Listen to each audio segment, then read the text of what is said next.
لله رب العالمين وصلى الله تعالى على خير خلقه سيدنا محمد وآله وصحبه وبارك وسلم أجمعين أما بعد.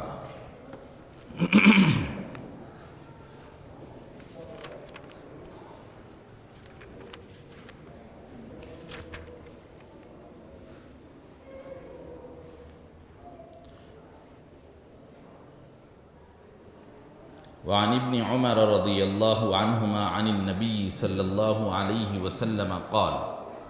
لا يقيم الرجل من مجلسه ثم يجلس فيه ولكن تفسحوا وتوسعوا متفق علیہ. یہ باب القیام یعنی کسی کے لیے تعظیمی طور پر کھڑے ہونے سے متعلق یہ بیان ہے. اس بارے میں کچھ روایات پیچھے گزری اور آج جو روایت سے ہم آغاز کر رہے ہیں وہ ہے حضرت سیدنا عبداللہ بن عمر رضی اللہ عنہما سے مروی کہ نبی پاک صلی اللہ علیہ وسلم نے فرمایا کہ کوئی آدمی کسی آدمی کو اس کی بیٹھک سے اٹھا کر اس کی جگہ پر نہ بیٹھے. کوئی آدمی کسی بھی آدمی کو اس کی بیٹھے ہوئے مقام سے اٹھا کر اس کی جگہ پر نہ بیٹھے. البتہ مجلس میں بیٹھنے کی جگہ میں مجلس کے مقام میں تم آپس میں کچھ گنجائش فراہم کرو اور کشادگی بناؤ. یہ روایت متفق علیہ ہے، بخاری اور مسلم میں ہے. مطلب یہ ہے کہ ایک آدمی پہلے سے اگر کسی موقع اور محل میں کسی جگہ میں پہلے سے آ کر بیٹھ گیا تو بعد میں کوئی دوسرا شخص آیا ہے تو اس کو اٹھا کر اس کی جگہ پر نہیں بیٹھنا چاہیے. یہ اخلاق کے خلاف ہے اور مروت انسانی کے خلاف. البتہ بعد میں آنے والے کے لیے جو پہلے سے موجود ہیں وہ تھوڑا تھوڑا اپنے آپ کو سکیڑ کر مجلس میں کچھ گنجائش بنائیں اور کشادگی کو پیدا کریں. وروى ابو داود عن سعید بن ابی الحسن رضی اللہ عنہ قال جاءنا ابو بکرۃ رضی اللہ عنہ فی شہادتنا فقام له رجل من مجلسه فأبى أن يجلس فيه وقال إن النبي صلى الله عليه وسلم نهى عن ذلك ونهى النبي صلى الله عليه وسلم أن يمسح الرجل يده بثوب من لم يكسه.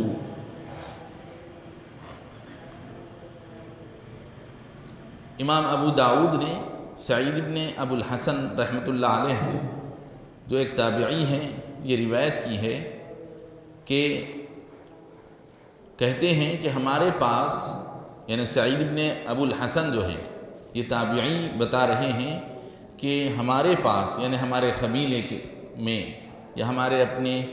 لوگوں کے خاندان قبیلے یا ہمارے اپنے جو علاقے کے لوگ تھے اس علاقے میں تشریف لائے حضرت ابو بکرہ رضی اللہ عنہ ایک شہادت گواہی کے مسئلے میں. گواہی کے سلسلے میں حضرت ابو بکرہ رضی اللہ عنہ تشریف لائے کیونکہ وہاں جو مسئلہ تھا اس مسئلے میں حضرت ابو بکرہ گواہ تھے تو گواہی دینے کے لیے وہ تشریف لائے. تو جب حضرت ابو بکرہ رضی اللہ عنہ تشریف لائے تو ان کے لیے ان کی خاطر ان کے اکرام میں ایک شخص اپنی جگہ سے اپنی بیٹھک سے اٹھ گیا. اٹھ کر ان کے لیے جگہ دیا تو حضرت ابو بکرہ رضی اللہ عنہ اس جگہ میں بیٹھنے سے انکار کر دی. وہ آدمی جو بیٹھا ہوا اپنی جگہ سے اٹھ کر ان کے لیے جگہ دیا تو وہ قبول نہیں کی اس بات کو کیونکہ آپ ابھی سنے ہیں کہ حضور نے کسی آدمی کو اس کی جگہ سے اٹھا کر بیٹھنے سے منع کیا. تو وہ حدیث ان کے ذہن میں تھی تو اس لیے انہوں نے وہاں پر بیٹھنے سے اپنے آپ کو باز رکھا اور ارشاد فرمایا کہ نبی پاک صلی اللہ علیہ وسلم نے ایسا کرنے سے منع کیا یعنی کسی کو اس کی جگہ سے اٹھا کر بیٹھنا یہ منع ہے. اور اسی طرح نبی پاک صلی اللہ علیہ وسلم اس بات سے بھی منع کیے ہیں کہ کوئی آدمی اپنا ہاتھ پوچھے اس آدمی کے کپڑے سے جو اس کو دیا نہیں گیا. اپنا ہاتھ کوئی آدمی کسی دوسرے آدمی کے کپڑے سے پوچھ لے رہا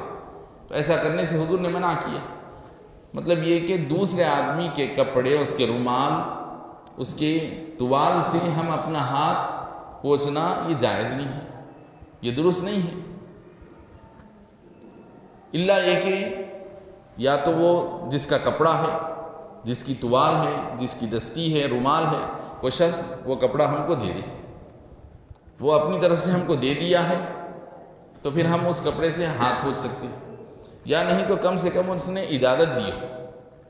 نہ انہیں ہم کو دیا اور نہ ہم کو اس سے اجازت ہے، تو ایسی صورت میں ہم کسی کے کپڑے سے اپنا ہاتھ بھی نہیں پہنچ سکتے۔ یہ اسلامی آداب اور اخلاق کے اعتبار سے بتایا جا رہا ہے کہ غیر کے کپڑے سے ہاتھ نہیں پہنچنا چاہیے، کیونکہ جس کا کپڑا ہے اس کو بعد میں کراہت ہوتی ہے۔ ایک مصلحت تو صاف سیدھی بات ہے، بالکل آپ سمجھ سکتے ہیں کہ اگر ہم کسی کے کپڑے سے ہم اپنا ہاتھ منہ چہرہ پہنچ لیتے ہیں تو دوسرا جس کا کپڑا ہے اس کو کراہت ہوگی، وہ ناپسند کرے گا اس بات کو۔ ہاں یہ کہ اس نے ہم کو کپڑا دے دیا، یہ میری طرف سے آپ کے لیے تحفہ ہے، یہ آپ رکھ لیجیے، تو پھر اب وہ ہمارا ہو گیا، ہم اس سے پوچھ سکتے ہیں۔ یا یہ کہ اس نے ہم کو ہاتھ پوچھنے کے لیے اجازت دی ہے کہ یہ لیجیے، اس سے ہاتھ پوچھ لیجیے، اس سے چہرہ پوچھ لیجیے، تو اس کی اجازت سے پوچھنا جائز۔ اس نے اجازت بھی نہیں دی، وہ کپڑا دیا بھی نہیں، اور ہم اس کے بغیر اجازت کے اگر پوچھتے ہیں تو یہ درست نہیں۔ ایک مصلحت تو انسانی فطرت اس کے اندر کراہت محسوس کرتی ہے۔ دوسری بات، اب آج دیکھیے حضور تو 1400 سال پہلے اس سے منع کی، لیکن موجودہ حالات کیا بتا رہے ہیں؟ اب آپ دیکھیے کہ حضور 1400 سال پہلے ایک کا کپڑا ایک لے کر پہنچنے سے منع کی، دنیا تو آج روک رہی ہے، دنیا آج بتا رہی ہے کہ ایک کا کپڑا ایک استعمال نہ کرو۔ تو آج کے موجودہ حالات، کورونا وغیرہ کے موجودہ حالات میں تو اس کی مصلحت اور بھی اچھی طرح سے واضح ہے، کسی کو بولنے کی ضرورت نہیں۔ وعن ابی ہریرہ رضی اللہ عنہ ان رسول اللہ صلی اللہ علیہ وسلم قال من قام من مجلسه ثم رجع الیہ فهو احق به رواہ مسلم۔ یہ روایت سیدنا ابو ہریرہ رضی اللہ عنہ سے روایت ہے کہ رسول پاک صلی اللہ علیہ وسلم نے فرمایا، جو آدمی اپنی مجلس سے اٹھ جائے، یعنی کوئی آدمی کسی مجلس میں، کسی محفل میں بیٹھا ہوا تھا، وہاں سے اٹھ کر وہ چلا گیا، کچھ دیر کے لیے کچھ کام کی خاطر وہ اٹھا تھا، پہلے سے بیٹھا ہوا تھا، کافی دیر سے وہ پہلے سے آ کر مجلس میں بیٹھا رہا، اس کے بعد کچھ چھوٹی موٹی ضرورت کی خاطر وہ اٹھ کر باہر گیا، پھر پلٹ کر آیا، تو حضور فرماتے ہیں کہ اس جگہ کا وہی حقدار۔ جیسے کہ اب ایک آدمی بیٹھا ہوا تھا اپنے ایک مقام پر، مصلی پر بیٹھا ہوا تھا، کوئی کسی سے بات کرنے کے سلسلے میں 2-4 منٹ کے لیے، کچھ دیر کے لیے وہ باہر گیا، کچھ فون پر بات کرنے کے لیے یا کسی سے ملاقات کے لیے، پھر اس کے بعد پھر پلٹ کر آ گیا، تو اسی کا حق ہے۔ حال بتائیے کہ وہ پوری طرح سے چھوڑ کر وہاں سے چلا ہی گیا، کافی دیر تک کے لیے چلا گیا، اور پھر جب تک مجلس ختم ہو گئی تھی، وہ جو مجلس چل رہی تھی وہ ختم ہو گئی، اس کے بعد دوسری مجلس شروع ہوئی، جب وہ پلٹ کر آتا ہے تو دوسرے آدمی کو حق بنتا ہے، لیکن اسی مجلس کے دوران پھر اگر وہ جو محفل اور جو موقع چل رہا تھا، وہ جو ایونٹ تھا، اگر وہی چل رہا ہے، جیسے کہ کوئی مسجد کے اندر یا کسی جلسہ گاہ میں کوئی تقریب ہوتی رہتی ہے، کوئی وعظ ہوتا رہتا ہے، اس دوران آدمی کے لیے وہاں پر بات کرنا ممکن نہیں ہوتا، آدمی کچھ دیر کے لیے چلا جاتا، پھر کچھ ہی دیر میں پلٹ کر بھی آ جاتا ہے، اور ابھی وہی محفل چل رہی ہے، تو اس پلٹ کر آنے والے کے لیے حق بنتا، یعنی جو اگر کوئی بات میں بیٹھ گیا ہے تو چاہیے کہ اس کو جگہ دے ڈالے، اس پر کوئی تکرار اور بحث نہیں ہونا چاہیے کہ حضور کے فرمان کے مطابق پہلے آدمی کا اس میں حق بنتا۔ یہ چند روایات قیام کھڑے ہونے سے متعلق تھی، تعظیمی قیام جس کو ہم کہتے ہیں، اکرامی قیام، اور اس کا اب کچھ مختصر سا حصہ رہ گیا ہے، انشاءاللہ آئندہ کے درس میں ہم اس کو مکمل کرتے ہیں، اور 2-3 باتیں فقہی احکام سے متعلق آپ حضرات کے گوشہ گزار کی جائیں گی، پھر اس کے بعد آپ حضرات کے کچھ سوالات اگر ہوں تو ان کے جوابات بھی دیے جائیں گے۔ تیمم کے سلسلے میں ہم مسائل بیان کر رہے تھے کہ تیمم کرنا جائز ہے، درست ہے۔ تیمم کرنا جائز ہوتا ہے چند شرائط کے ساتھ، کہ تیمم یوں ہی بیٹھے بٹھائے کسی کے لیے بھی جائز نہیں ہے۔ تیمم جو وضو کا بدل ہے وہ کب جائز ہوتا ہے، اس کے جائز اور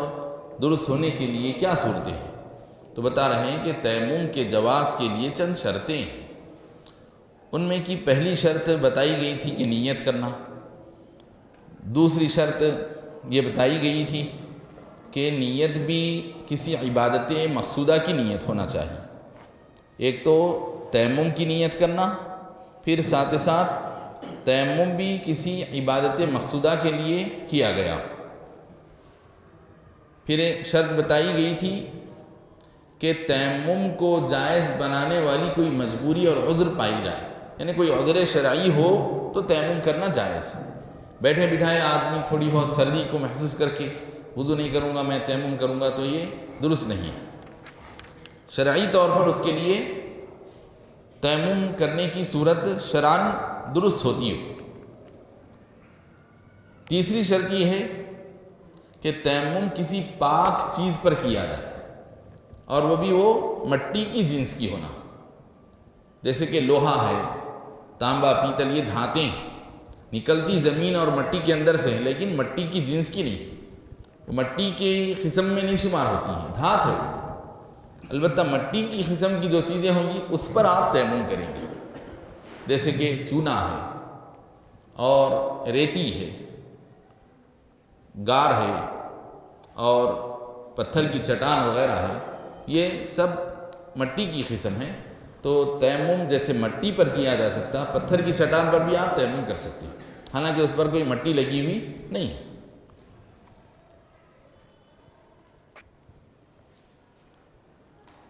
چوتھی شرط یہ ہے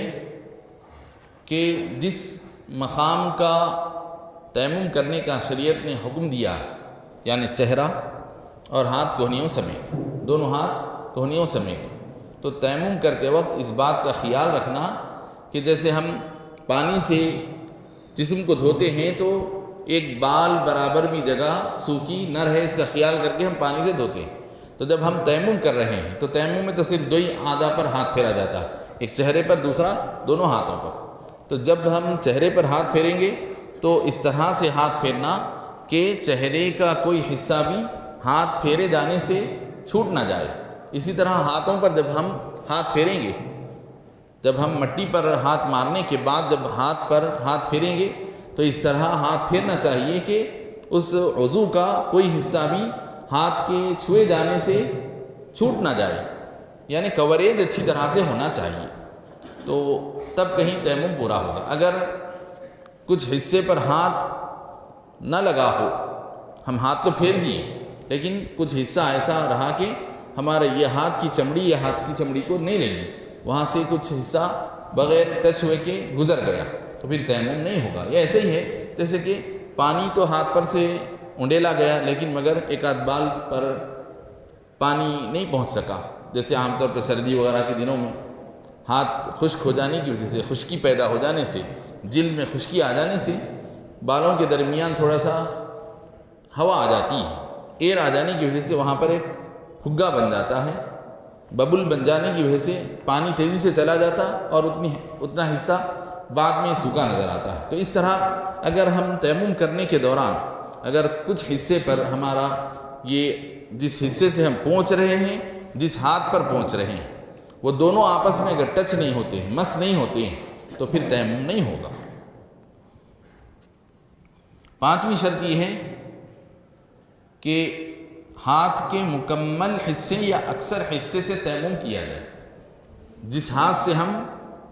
مٹی پر ہاتھ مار کر جب ہم پھیر رہے ہیں تو ایک آدھ انگلی سے نہیں کریں گے ایسے، یعنی ایک آدمی ایسا ایک انگلی کو مٹی میں لگا رہا ہے پھر اس کے وجہ سے کرتا جا رہا ہے، تو ایسا کرنے سے تیمم نہیں ہوتا۔ تیمم کرنے کے لیے یا تو پورا ہاتھ مٹی پر مارنا پڑے گا آپ کو، اس طرح پورا ہاتھ مار کر ادھر کا ہاتھ ادھر پر، ادھر کا ہاتھ ادھر پر، یا کم سے کم ہاتھ کا زیادہ تر حصہ، جیسے ایک آدھ انگلی، ایک دو انگلی اگر بند بھی کر کے اس طرح بھی اگر کر لیتا ہے پھر بھی درست ہے۔ تو ہاتھ کا زیادہ تر حصہ استعمال کیا جائے تیمم کرنے میں، یا مکمل ہاتھ استعمال کیا جائے تو تیمم درست ہوگا، ورنہ اگر کوئی آدمی ایک دو انگلیوں سے مٹی میں اس کو چھو کر تیمم کرتا ہے تو اس سے تیمم درست نہیں ہوتا ہے۔ حتیٰ لو مسح بإصبعین لا يجوز ولو کررہ، باوجود یہ کہ وہ ایک دو انگلیوں کو ایک سے زائد مرتبہ مارتا جا رہا ہے، لگاتا جا رہا ہے، مارتا جا رہا ہے، لگاتا جا رہا ہے، تب بھی تیمم نہیں ہوگا۔ بخلاف مسح الرأس، تو تیمم میں جو ہم ایک دو انگلیوں کو استعمال کریں گے، باوجود یہ کہ کوریج بھی پورا ہو گیا ایک دو انگلیوں سے، تب بھی تیمم نہیں ہوگا۔ اچھا، اس کے برخلاف وضو کرتے وقت جب ہم سر کا مسح کرتے ہیں تو سر کے مسح کے لیے ہم جو طریقہ بتایا گیا وہ طریقے سے ہٹ کر اگر کوئی آدمی ایک آدھ انگلی کو لیتا ہے، ایک انگلی کو پانی لگا کر تھوڑا سا ہاتھ پھیرتا ہے، پھر اس کے بعد پھر پانی سے انگلی کو گیلی کر کے پھر آگے کے حصے پر ہاتھ پھیرتا ہے، پھر اسی طرح تھوڑا تھوڑا کر کے اگر سر کو کور کرتا ہے تو وضو میں جو مسح ہے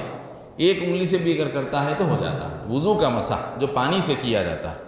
لیکن تیمم کا جو مسح ہے مٹی پر ہاتھ مار کر جو کیا جاتا ہے ایک دو انگلیوں سے درست نہیں ہوتا۔ اب اس کے بعد چھٹی شرط ہے جو تھوڑا طویل ہے، اس لیے ہم اس کو یہاں پر ہم اپنی گفتگو کو روک کر کچھ سوالات ہوں تو اس کے جوابات دے دیں گے۔ وصلی اللہ تعالی علی خیر خلقہ سیدنا محمد وآلہ وصحبہ وبارک وسلم اجمعین۔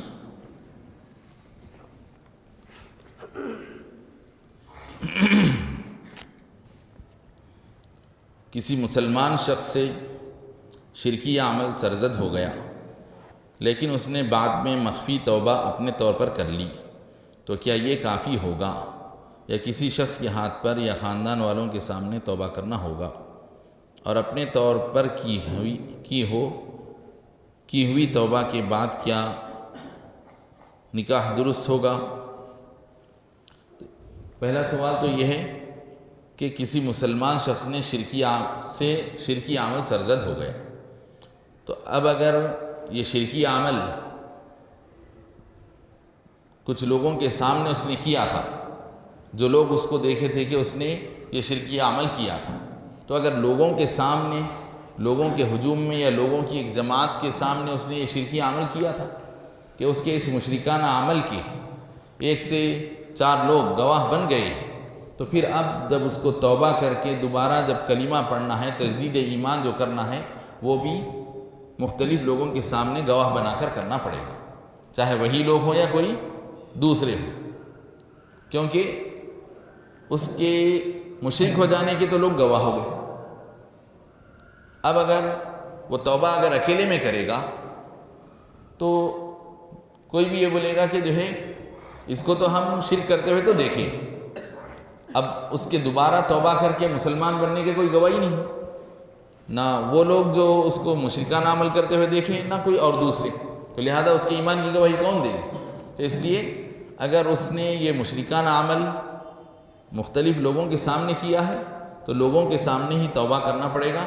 تاکہ اس کے ایمان کے لوگ گواہ بن سکیں، ورنہ کل کے دن انتقال اگر ہو گیا تو اس کے جنازے اور تدفین کا مسئلہ ہو جائے گا۔ اللہ محفوظ رکھے، معاذ اللہ۔ ہاں البتہ اگر اس سے مشرکانہ عمل تنہائی میں اگر ہو گیا تھا تو یہ معاملہ اس کے اور اللہ کے درمیان تھا، تو اب اگر وہ یہ جانتا ہے کہ اس کا یہ جو عمل اس نے کیا ہے یا اس کی زبان سے جو بات نکلی ہے اس کی وجہ سے اس کا ایمان چلے گیا، حالانکہ کوئی دوسرا دیکھا نہیں، اس کو کوئی اس کا گواہ نہیں ہے، لیکن مگر اس کو مسئلہ معلوم ہے، تو اب یہ معاملہ اس کے اور اللہ کے درمیان ہے، تو اب اس کو چاہیے کہ ایمانداری کے ساتھ اپنے ایمان کی تجدید کرے، توبہ کرے اور اپنی بیوی سے دوبارہ نکاح بھی کر لے۔ جیسے ہی آدمی مشرک بن جاتا ہے یا ایمان سے پھر جاتا ہے تو فوراً اس کا نکاح بھی اس کی بیوی سے ختم ہو جاتا ہے، تو لہذا اس کو فی الفور کلمہ بھی پڑھ لینا چاہیے، اپنی تجدید ایمان کے فوری ساتھ بیوی سے اپنے نکاح کی بھی تجدید کرنا پڑے گا، دوبارہ پھر سے نکاح کرنا پڑے گا۔ دوسرا سوال یہ ہے کہ اپنے طور پر اگر کوئی توبہ کر لیا ہو اپنے طور پر کی ہوئی توبہ کے بعد کیا نکاح درست ہوگا؟ تو اگر کوئی آدمی توبہ اپنے طور پر کیا ہے، دوسرے اس کے توبہ کے اگر گواہ نہیں ہیں، تو دوسرے لوگ خود اس کے لیے نکاح کے معاملے میں رکاوٹ ڈال دیں گے، کہیں گے کہ یہ شخص خود ایمان سے برگشتہ ہو گیا، ایمان سے پھرا ہوا ہے، اس کا ایک مسلم خاتون سے نکاح کیسا ہوتا؟ بلکہ خود اگر وہ خاتون اگر مسئلہ جانتی ہے تو وہ خود اپنے ساتھ نکاح کی اجازت نہیں دے گی، اس کے لیے خاتون کے لیے بھی جائز نہیں۔ تو جس کے سامنے بھی اس نے مشرکانہ عمل کیا، یا تو ان کے سامنے یا پھر کسی کے بھی سامنے اپنے ایمان کے گواہ بنا کر کلمہ بھی پڑھ لے اور پھر اپنی نکاح کی تجدید بھی کر لے۔ وصلی اللہ تعالی علی خیر خلقہ سیدنا محمد وآلہ وصحبہ وبارک وسلم اجمعین۔ ربنا آتنا فی الدنیا حسنة وفی الآخرة حسنة وقنا عذاب النار۔ ربنا تقبل منا انك انت السمیع العلیم وتب علینا انك انت التواب الرحیم۔ اللهم اعنا على ذکرک وشکرک وحسن عبادتک۔ اللهم إنا نسألك العفو والعافية والمعافاة الدائمة في الدين والدنيا والآخرة۔ اللهم إنا نسألك موجبات رحمتك وعزائم مغفرتك والعزيمة على الرشد والغنيمة من كل بر والسلامة من كل إثم والفوز بالجنة والنجاة من النار۔ وصلى الله تعالى على خير خلقه سيدنا محمد وآله وصحبه وبارك وسلم أجمعين، والحمد لله رب العالمين۔ سبحان الله وبحمده، سبحانك اللهم وبحمدك، أشهد أن لا إله إلا أنت، أستغفرك وأتوب إليك۔